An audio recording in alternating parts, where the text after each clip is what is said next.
Hello, guys, and welcome back to the channel. I have another little weekend vlog for you guys. So, we're going to hit up a vintage store, not a full day of shopping, but just check in and see if there's any new inventory over at Cooper City Antique Mall.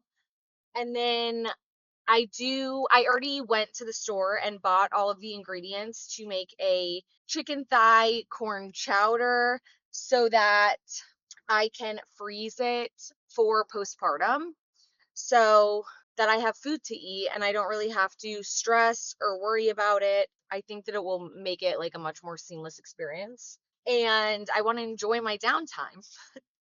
So, and I have a couple of items that I have really been loving that have become sort of household staples, even I would say, that I would love to share with you. So I'm always hesitant to share products because sometimes you use it once and then you never buy it again. I don't really think that those products are worth buying, but it's the things that become repeat products. As soon as I'm empty, I buy them again or I have them on subscription that I really think are worth it. I'm extremely picky about things that come into the house. I feel like that would be fun to show you guys. I haven't talked too much about pregnancy on here, but I will mention a couple of things because when we decided that we were going to start trying, there were like a lot of emotions around it because I hear and see so many people on social media having a bad experience or at least like complaining kind of about being pregnant and like the things that go along with being pregnant when I feel like it's such a blessing. And I've kind of come to the conclusion that I think you see a lot of bad on social media surrounding pregnancy, or at least just that it's like tough and draining because the people who have really positive experiences are more hesitant to come out and talk about it because, it's like a hormonal time. You don't really want to come out, and I don't know, maybe I'm overthinking it, but I figured that it was worth saying. I have had such a lovely pregnancy. The first trimester, I was tired, and you do have to surrender to that, especially if you're like a go type of person. But I never had nausea. I never had any like back pain. I never had heartburn. I still sleep really well, and I'm over 37 weeks now. My due date's in like 2 weeks. I wasn't sure if I could still weight lift and work out, but I just went to my weightlifting class this morning. I've still been working out, weightlifting 4 days a week, getting 10,000 steps in a day. I didn't have any food aversions, nothing. I have no stretch marks, and I haven't been lathering myself in any crazy products. I've kept everything minimal. I didn't buy any new clothes. I just wore like some flowy sundresses and stuff that I've had. All my swimwear still fits. We live in South Florida, so that's a big part of your wardrobe. I'm trying to think, literally, the only two products off the top of my mind that I can think of that I bought for pregnancy was this Mimi seatbelt. So it like holds the bottom part of the seatbelt in more of a V position so that God forbid you got in an accident, it wouldn't crush your belly, and a prenatal vitamin. And that was it. So it wasn't a like super heavy lift. I didn't have crazy symptoms. I didn't have to buy pregnancy pillows and all of this stuff. And I thoroughly enjoyed being pregnant. And I do feel kind of big here towards the end. And I've started to, not do jumping jacks in class. I'm trying not to get up on the ladder. Like there's a couple of little things that I'm trying to be more mindful about. I feel really good. And I just wanted to say that for anyone who hasn't started trying yet or who wants kids in the future, take good care of yourself the year before you get pregnant, at least. Start working out ahead of time. Eat well. No seed oils. Try to eat nose to tail. Cut back on alcohol. It really drains you of your minerals and you need good mineral reserves. And get back to the basics, sunlight, grounding, good food, move your body, and you will have no problems. That's like outside of obviously pre-existing conditions. And I will say what what else helped me, even if it was just for peace of mind, was I did get a round of functional blood work done, which I've done for years, but I did it in June of last year before trying. And I did a full hormone panel to make sure that my hormones were spiking and going down all at the right times throughout 30-day cycle. And with that, my functional doctor was even able to predict if I would have any symptoms or not, which I guess brings me to whatever hormone I had that was like only a couple points too high. He said that my histamine response first trimester might be like a little bit more than normal. I might end up being itchy or, stuffy or unable to sleep, because if you can't sleep during pregnancy, it's a histamine response. All you have to do is like take an enzyme that helps you digest histamine. So all that to say, I was a little bit itchy at night for like 8 days, I would say, first trimester, until I realized that it was histamine. I remembered what he said like 6 months before, and I started taking what's called a Dow enzyme, and that was it. So, yeah, I feel like it was worth mentioning, and I will see you guys at the vintage store. Here is big stack of Fiesta wear. I see they also have some up here. I have some of this super light yellow and I like it. I really like the pedestal bowl that I have. The other two pieces I found were much more saturated, but this is a similar, like lighter yellow, more like an ivory. It's the closest I've seen to the pedestal bowl. And I see they have another little one right here in that same color. Might be nice to have for like layering for charcuterie boards or something. But I wanted to look. The nursery is a French blue, and I've been looking for a couple of green accents. There's a green canopy that we put in there. Even this is kind of nice, more chartreuse. But it could be nice to have something like this just like set a candle on. Like I'm just thinking about layering over time. So I'm not gonna grab anything at the moment, but I do like this. I think it's gonna feel a little bit more playful if I add in some different colors. I don't need any more crystal at the moment. I have some stuff that I love that I'm just going to continue building on, but I think that these are really nice. I like the lines, the simple lines with the sort of grid pattern at the bottom. I think it's nice, timeless, and adds a little bit of a sparkle. It's not too sort of scrolly and ornate. Here's even more Fiesta wear, but I see this little bowl. It's also in a great color. Actually, this is quite deep for being so small. Would almost be nice to use to like drop a potted plant inside of here without actually planting it in here, or even like paperweights during the holiday season. 130. Also interesting that this one is labeled ivory. So I'm kind of like learning as I go, but it does look that there's yellow and then there's ivory Fiesta wear, which I did know, but the Fiesta wear that I most recently bought is sort of in between the ivory and yellow. It's almost more like beigey yellow color. So I don't know if it just sort of changes per batch. I'd like to do a little bit more research, but the Fiesta wear that I really love is the ivory, but just in a couple of pieces. Like my heart is really with the white ironstone. That's what I collect. That's what I have a ton of. I have 3 pieces of yellow Fiesta wear, or should I say ivory Fiesta wear. And I think that's all I'll buy unless it's something that I think I will use often. There's so many different colors. I think it's a nice way to add a pop of color into your kitchenware if there's a color that you're obsessed with because it's not printed. It's sort of easy to mix in with other things. These are fun with the little star pattern on here. They have a relatively simple silhouette. It looks like a full set, but I do love celestial things. I think there's sort of something whimsical, a little bit playful about it. They're cute. This is sort of cute. It actually reminds me of Wedgwood Jasperware, but it's not. It's just a little planter with the saucer attached. But this could be really cute with just like a paperweight in it. I like the blue color. It would need like a specific area, but I think it's a cute piece. This little mirror is cute. I like the octagon shape of it. I like that it's a small scale. It would be a nice piece just to add on actually like a larger wall. And it doesn't look to be too old to me, but I like the gold frame and I like the size. This is also a nice mirror.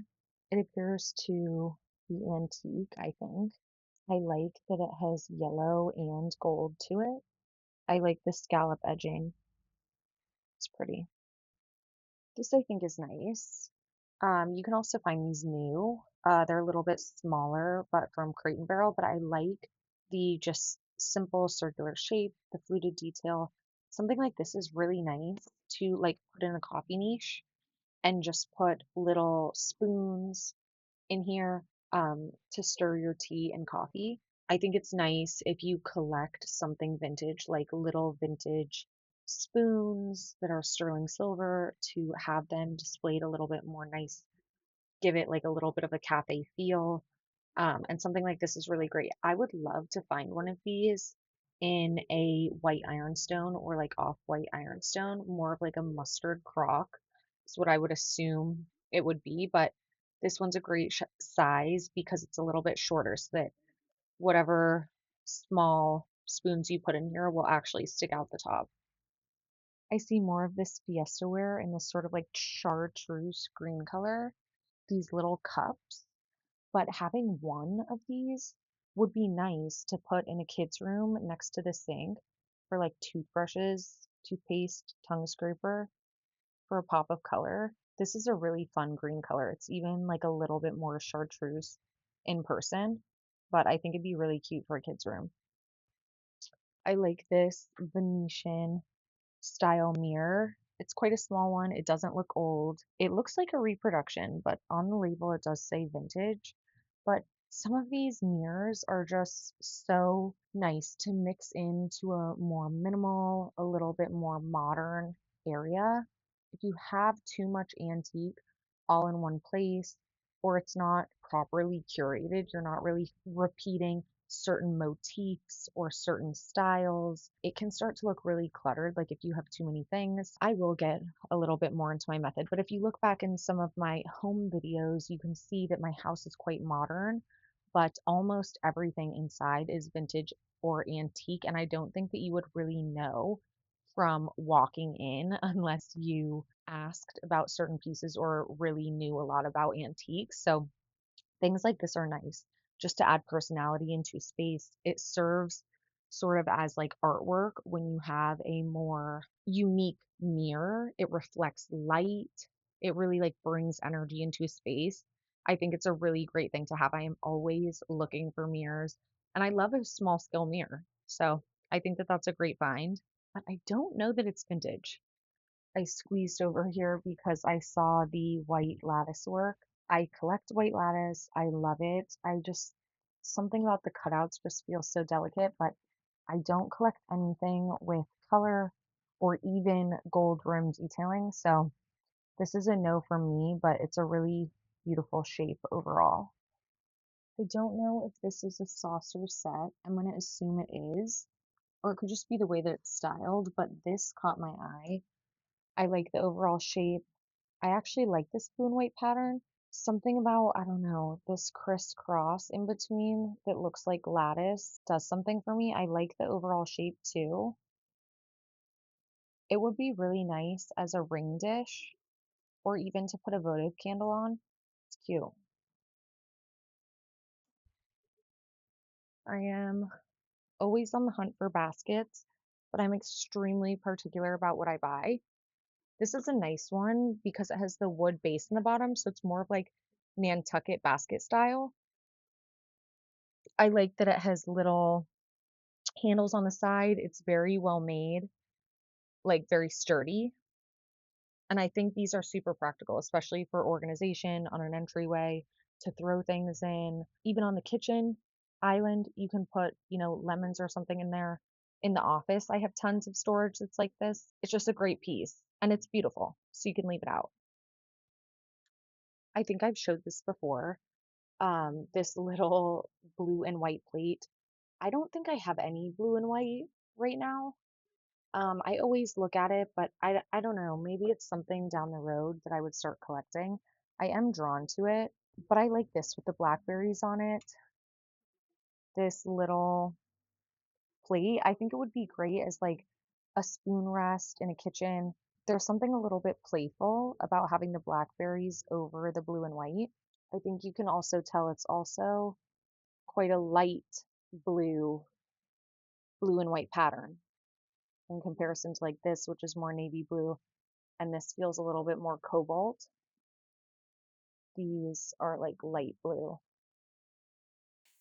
Today, I am going to make another batch of food for postpartum to freeze in mason jars. Today, I'm making a corn chowder, modifying it by adding chicken thighs to really beef it up.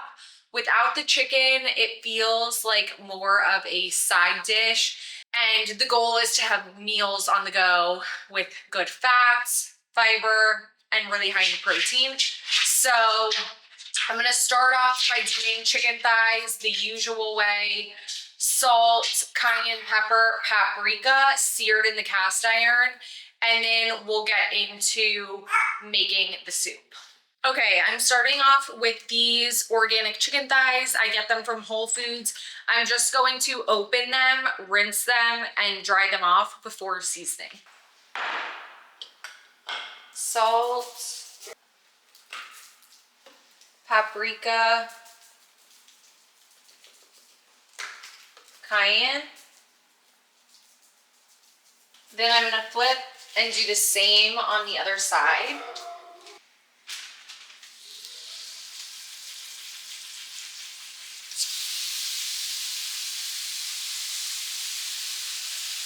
Okay, I'm gonna dice up 2 of these yellow onions. And I always keep a scrap bowl close by so that I'm not constantly having to make trips to the trash can.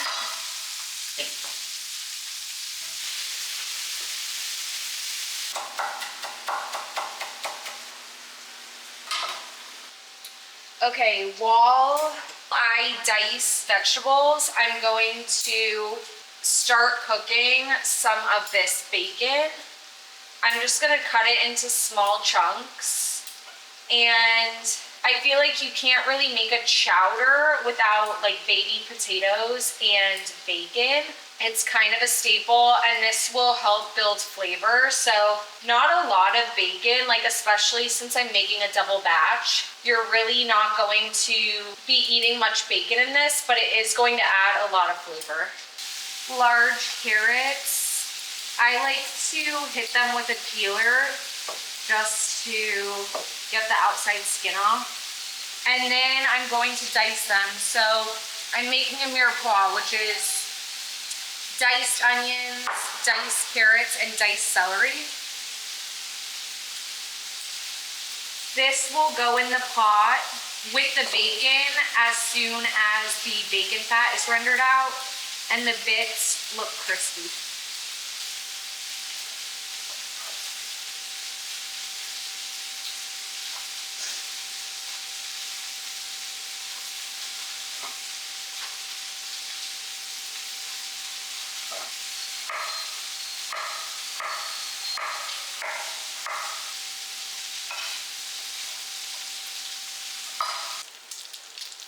Onion in.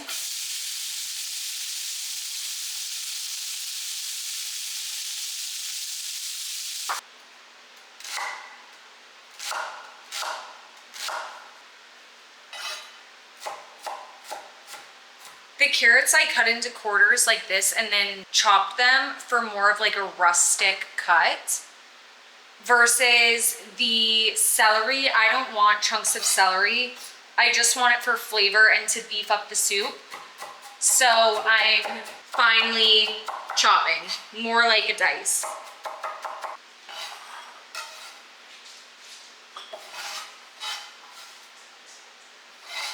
Last thing, baby potatoes. This is 1 bag of baby potatoes. And to be honest, I feel like I should have done 2 bags now that I'm looking at the ratios, but that's okay. If I think it needs 2 bags of baby potatoes, I will adjust the recipe accordingly in the description below so that we both don't make the same mistake. Last step, dicing the chicken thighs.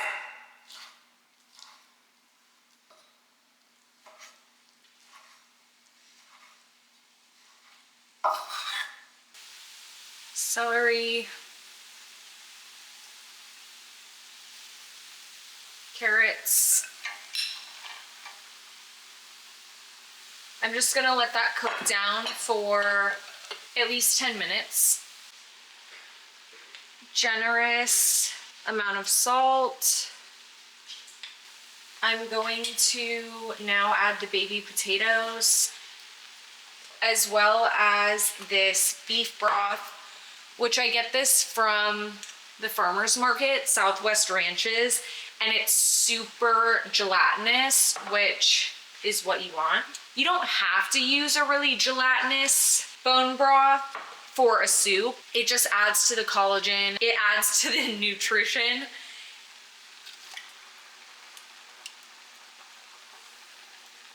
This one's still a little frozen, so it's gonna need a minute.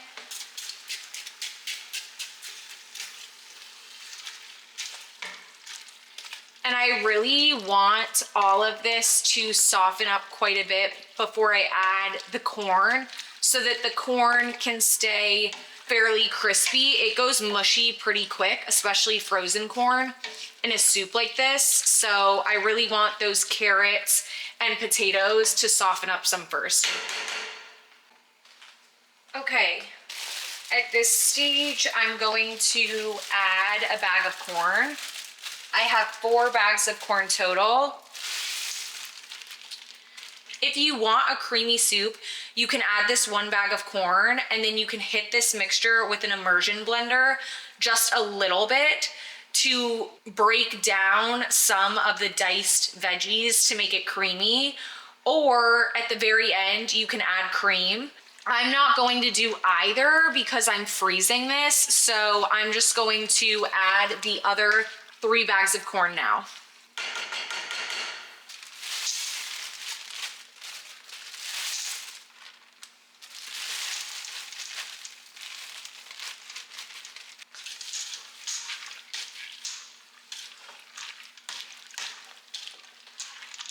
This is the second jar, 32-ounce jar of bone broth. And if I need any more liquids after this, I will just add some water. Okay, I am also going to add garlic powder. Ideally, fresh garlic is best. I'm just sort of running out of steam, so I didn't do it. And I'm also adding oregano. Keep in mind the chicken, which I'm adding next, already has paprika and cayenne on it, so that's going to mix in here. I think also an Italian seasoning could be nice, which then you would omit the oregano and add Italian seasoning instead. But this is what I have on hand right now, so this is what I'm going with. Chicken.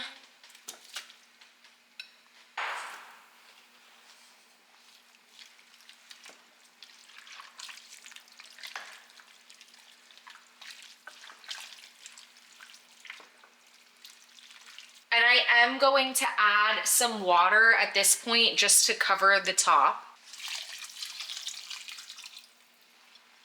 Okay, now I'm gonna let this cook for 30 to 45 minutes. It's almost 8 p.m. So once it's done cooking, if I need to let it cool in this pot overnight to be able to can it in glass mason jars, then that's what I'll do. But regardless, I'll see you when we can.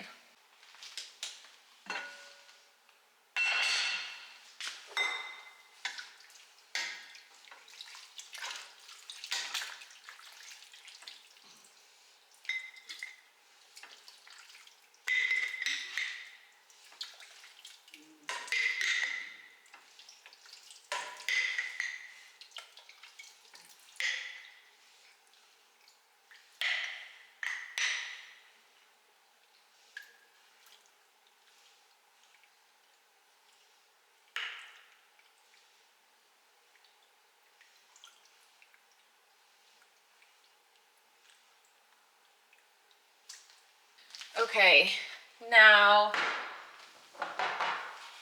this batch would have made 8 large mason jars worth of soup, but we already ate 3 servings. Each one of these is about 2 big servings worth, so if I thaw one of these out, it will feed me and my husband for like a dinner, like a generous dinner portion. I just write the date that I made it on here. And then all of these will get rinsed off and put in the freezer. We are upstairs in the guest bedroom. This is the bedroom that I keep saying kind of feels like it's a mosh of like many different things. We have the curtains up, which I think look great. I would like to add a Roman shade in here. I think just in a heavier linen, something backed so that it creates a blackout effect when we need it. This eventually will become a girls' nursery. So I'm kind of trying to, whatever I do to make this a guest room for now will be the base to add on to for a girls' nursery so that I'm not having to like swap things out. We'll do in here what we did in the Arthur's nursery, where we kept the bed and then also have the crib. I think that that's nice. Then you don't have to put anything in storage. We just bought all new mattresses when we moved into the house, so that just didn't feel right. So I'm thinking we have this new pillow in here, which I showed you guys a couple weeks ago, which I love. I think that this is beautiful. It adds a nice print and some color into this room. I do like this room with a feminine touch, so that's definitely something I'm going to lean into. And these nightstands that I have in here are temporary. I got them off Facebook Marketplace for like $10 a piece, and I just sanded off the finish. So they're a raw wood with a slight like scalloped edge. I think they're fine for now, but long term, there's a pair of Lulu and Georgia simple white oak nightstands that have like a Carrara marble top on them that I really would like to use in here. I do like the marble column lamps that we picked up from Facebook Marketplace. I think that those are really great, but I am going to replace the shade. I think it needs something larger, more dramatic, more substantial. I don't want to use the word dramatic. I'm saying that because I've been toying with the idea in my head of doing like a yellow gingham or some other print, but a small scale print. For my personal preference, if I mix patterns, it needs to be a large scale pattern, which I think this pillow is large scale, mixed with a small scale pattern. For me, what I like in small scale patterns are gingham, stripes, or a polka dot, like a really thin polka dot. So those are kind of ideas that I'm toying with, but I also wouldn't be mad with a nice pleated lampshade in a neutral color or a butter yellow or something like that. We also have this art that I picked up a couple weeks ago from the Palm Beach Antique Fair that I think will be so cute in here. Sort of this with that floral pillow. I think is creating a nice vibe. And this sort of serves as a good base to pull in some additional colors. So I think that this is fun. And I'll show you also towards the end here, the bathroom, because it's fun to brainstorm with you guys. And the bathroom's quite neutral. It has a little bit of like a coastal flair, you could say. And so I think it's important that the bedroom works well with the bathroom. So I like what we have so far. I also have these two pieces of art from Round Top 2 years ago. And actually, these I think are also really nice with that pillow. So although I didn't go into this with a full vision, I feel like it is in fact coming together. For now, the one thing that's really throwing me off are these antique gold candle holders. They're really beautiful, but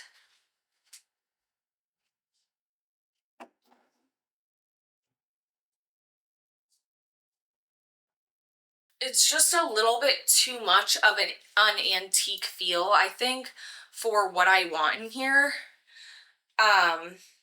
But they sure are beautiful. These really reminded me of Lily of the Valley, which I love. And there's some beautiful patina. But yeah, I don't think that this is the right space for these. I'm gonna take both of these off for now. We also have in this room like some of these Longaberger, I always say this wrong, Longaberger baskets for guests. So I think that that also kind of lends well. It's sort of all natural materials, a little feminine, some pops of color.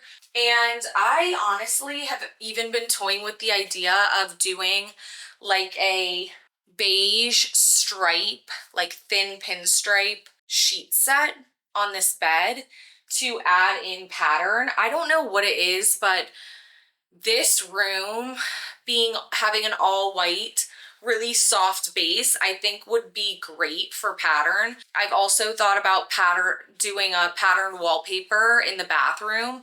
I have some picked out, which if you're curious and you kind of want to see my brainstorm, I do have on my Shop My under Littles, I have a girl nursery folder where I'm currently saving all of the fun home products that I find just to help me start to brainstorm. There wasn't anything that really got my wheels turning on Pinterest. I did look, so that's fine. I feel like you see so much of the same stuff nowadays that it's really important to lean into your own intuition when it comes to design. So that's kind of where I'm at this bedroom right now. No updates just yet, but I'm starting to kind of form that vision. So we'll see where this ends up. But I did want to show you guys a couple of products.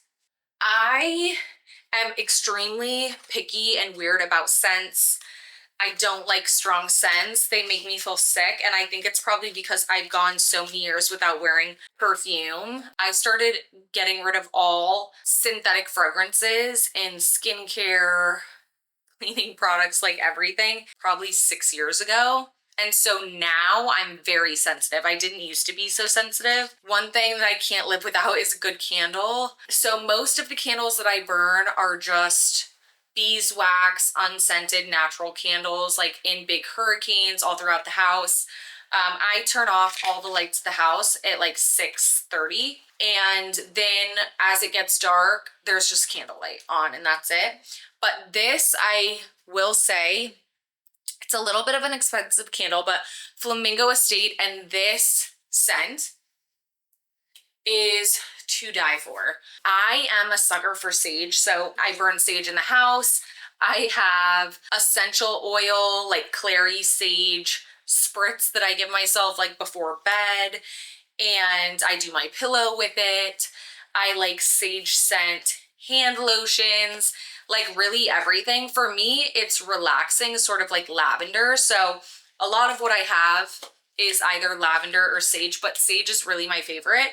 And this is a really fresh sage. It smells herby, not burning sage. There's no smoky smell to it. It's just smells like the live plant, which I also grow in the yard because, like I said, I just love the smell so much. So I actually bought 4 of these so that I have a back stock, and this is like the only scented candle that I'll have in my house right now. This is a really good one. I highly recommend. And then I buy maybe, I've slightly slowed down, but like for a long time I was buying a coffee table book a week, and that was like my reading material, also for inspiration, and it's nice to build up a backstock. So I used them so much through this construction process on the house.